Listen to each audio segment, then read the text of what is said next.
जन्म महाराष्ट्र राज्यातील संभाजीनगर शहरात 9 जानेवारी 1831 रोजी झाला. त्या मियाँ उस्मान शेख यांच्या बहीण होत्या. दीनदुबळ्या आणि गरिबांच्या शिक्षणाला विरोध केल्याने फुले दाम्पत्याला वडिलांनी घराबाहेर काढले. तेव्हा उस्मान शेख आणि फातिमा शेख यांनी त्यांना आश्रय दिला.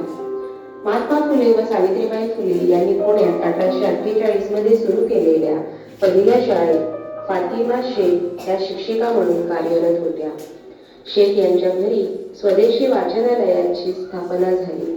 इथूनच फातिमा शेख आणि फुले दाम्पत्याने समाजातील गरीब, वंचित घटक आणि मुस्लिम महिलांना शिक्षण देण्याचे काम सुरू केले.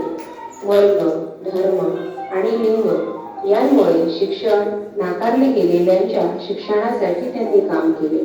फातिमा शेख आणि सावित्रीबाई फुले शाळेत जात होत्या तेव्हा पुण्यातील लोक त्यांना त्रास देत असत, शिवीगाळ करत असत. ते दगडफेक त्यांच्यावर करायचे आणि कधी कधी त्यांच्यावर शेण सुद्धा फेकले जायचे.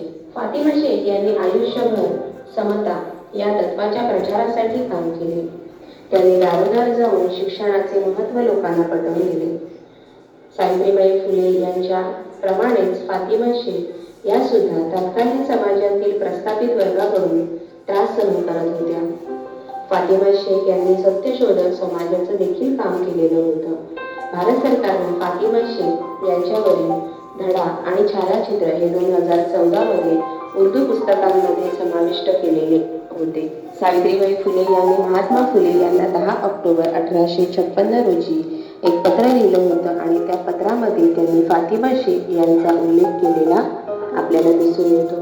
सावित्रीबाई फुले यांनी स्वतःच्या तब्येतीविषयी ज्योतिबा फुले यांना पत्र लिहिलं होतं.